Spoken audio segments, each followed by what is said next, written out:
was really bad. Could have been the end of us, actually, to be completely honest with you. It was that serious.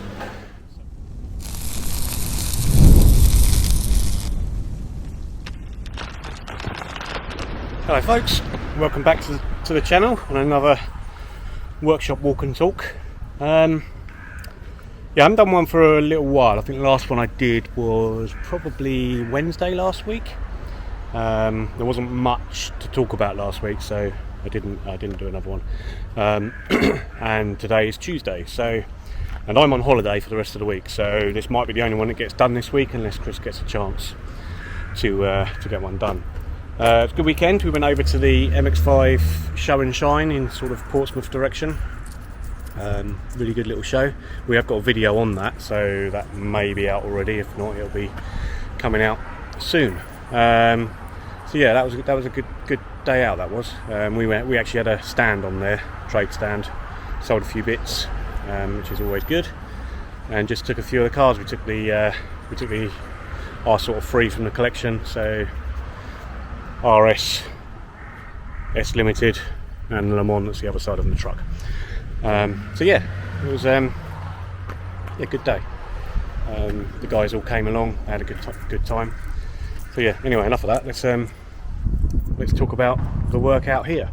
So again, as I said in the previous video, we have booked August Light, and that is because everyone's on holiday, including me. So you'll see in the workshop, Roy's not here, and obviously we've lost Graham anyway. So right, so this one, I think the last time you saw that, it was back from paint, and it was going back together. Now there's a story with this one, which I will talk about later, which is what the thumbnail was about on this video. We had an incident that could have been really bad. Fortunately it wasn't, but I'll talk to you about that in a minute. This one here came in on Saturday. Quite an interesting little car with the I think that's a Zoom front bumper. People will correct me if I'm wrong. I do sort of know the stuff, but I don't always get the names right. Yeah, quite a nice car, that one. That's coming in, a bit of rust work and a bit of this and that. Can't remember the exact list, but that's coming in, probably be in the workshop.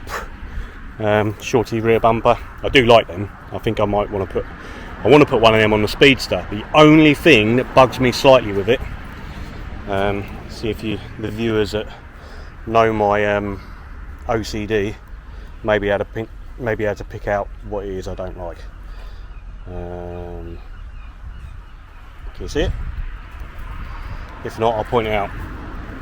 I don't like how it's flush there and sticks out there and there. That is nothing to do with this particular car. That's just the way those bumpers are, and it's pretty much the only thing that's kind of putting me off of them.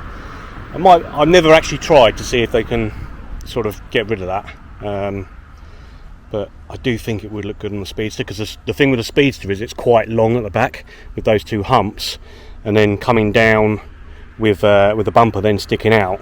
I think just having that nice shape coming right round will really finishing it off.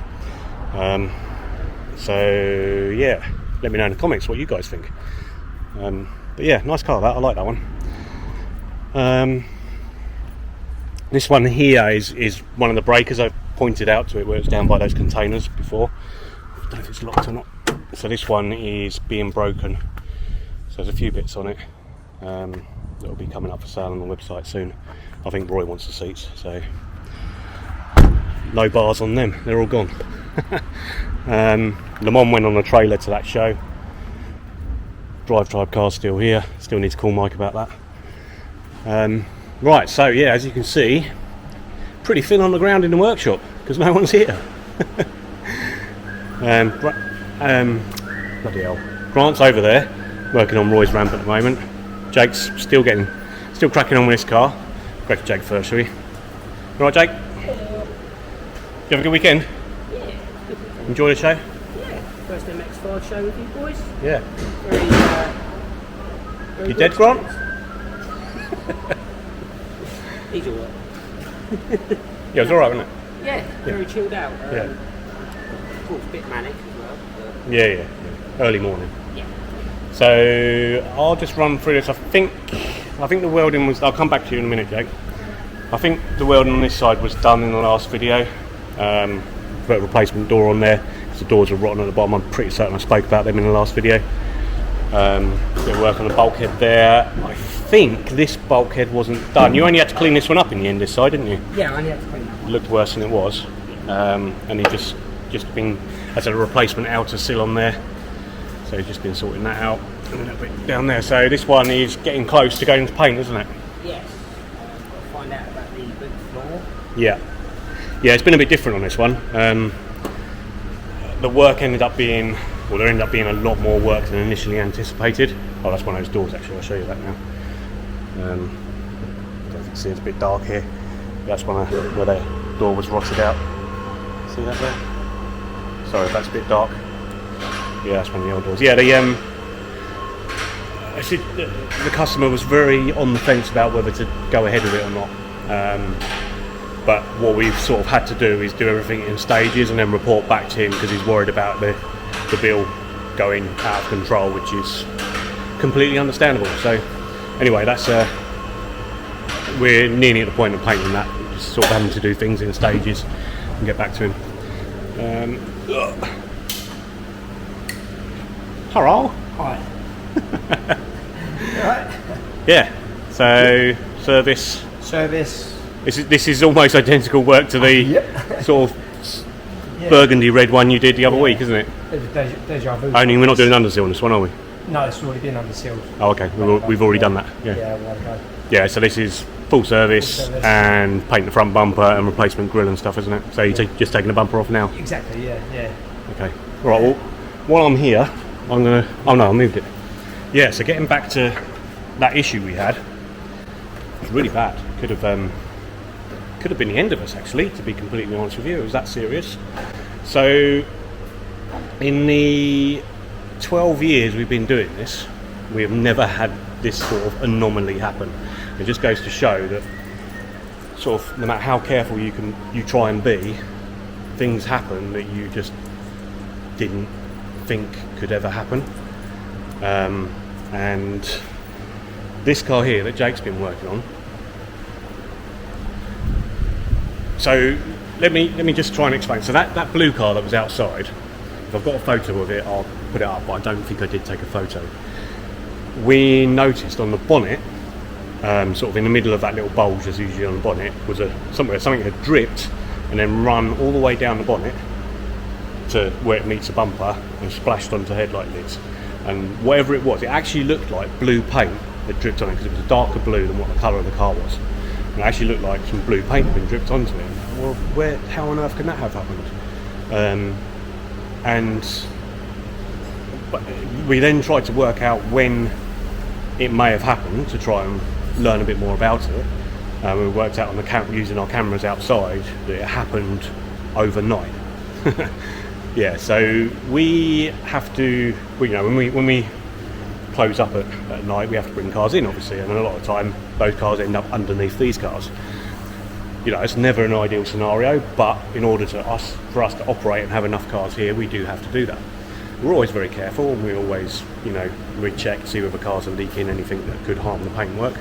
And if that car is, then nothing gets parked underneath it, and obviously the leak is reported back to the customer. But this was a real freak thing. So, can I lower this down, Jake? So, you see this kind of moisture around here and up in here.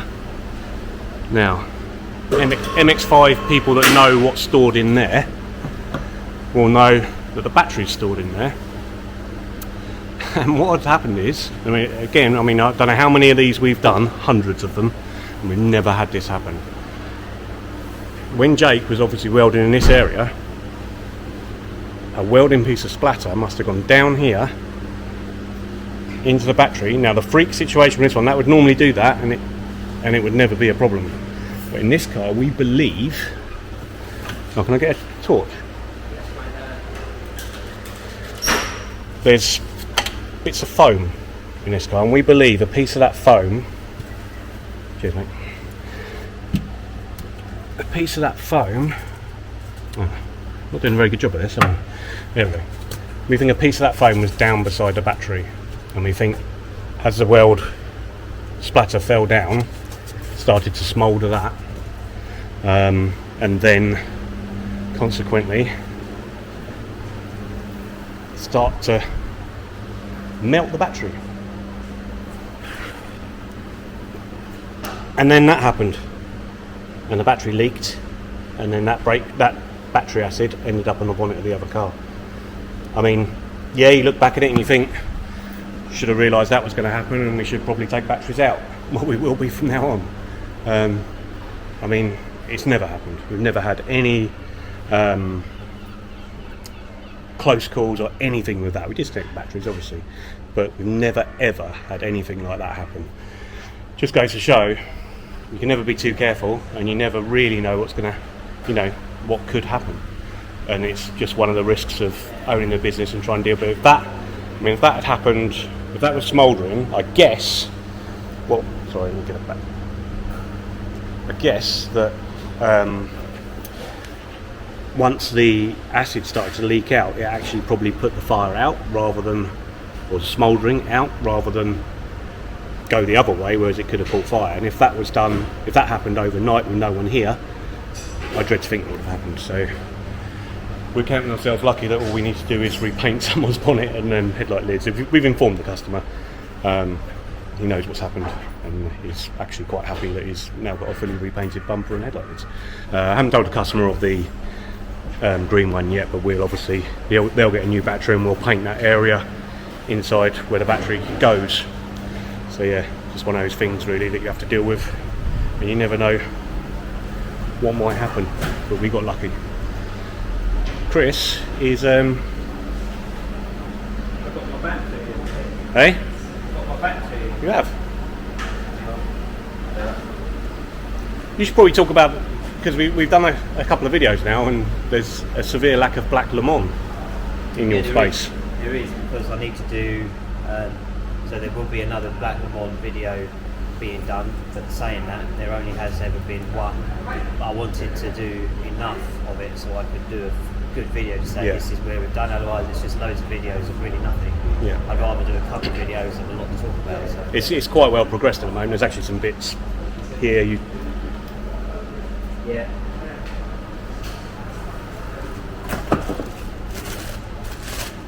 Just got this back. We like shiny bits. Yeah, this is old shiny stuff. So that's the turbo from the Le Mans. Just been refurbished. All ready to go. That caused you a bit of a headache with all the... Oh yeah, so when I took this off, that needed tapping out. These were knackered. Someone had already, I managed to save these threads, but this one had already gone too far, so I actually then re-tapped this out. This one just had a nut and bolt through it. I thought it'd be best to put some studs in it, so that's got obviously the wrong size, but it was either that or just have a nut and bolt on to doing the studs again. Or helicoil it, I suppose, but... Yeah, but it's on there. Yeah. I managed to save these ones. But yeah, they all had to be drilled out. So what have we got in a plastic bag? That was fun. Not that plastic bag. My other favourite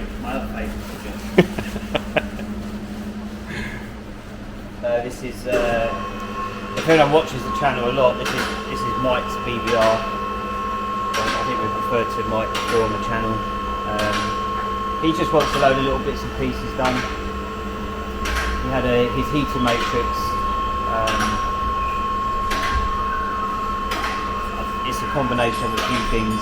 I think he thought it was blowing not really hot air, but it was. But it's just the difference of Mark 1, Mark 2, uprated radiator. It's cooling the water a bit better than what it would do, and yeah. So just a load of sort of little MOT snagging service, stuff, really. The driver's side window wasn't going down, but I think he lets this sit for a few months. Shouldn't really stop it working, but I just put a battery on it. It went up and down. I greased the runners. I just think the internal of the motors just got stuck. That started working. The radio was going on and off when it goes over bumps. I just had the radio out, checked all the connections, couldn't find a problem there. I put it back in, and I'll just have to take it for a test drive. I couldn't get it to go off, and I checked all the connections as well. So the only thing left to do for me now is to do the directional on the heater matrix, and then it's just paintwork and stuff. Cool. Touch up the underside. I mean, this is the one we did a full restoration, or not full nut and bolt restoration, but extensive works. 2017, didn't we? Yeah. Yeah. Yeah. So Yeah, it was arches, seals, full spray. that was a big job for us back then, but it's kind of normal now, isn't it? Yeah, it was. Yeah, and then Yeah. like he'd had the painted some stuff in the engine bay. Like the ears going out. People might remember that the engine was taken out, painted, clean. Yeah. Fortunately, though, I think this car lives outside, so Yeah. it's got a bit dirty. All right. Other than that, it's all running all good. Cool. Thanks for that. See you later, everyone. Thanks for coming. It's been emotional. All right. So that's the end of that one. I think Chris will try and do a video later in the week, depending if there's much worth mentioning. If there is, I'm sure he'll do that. And catch you on the next one. Cheers. Bye.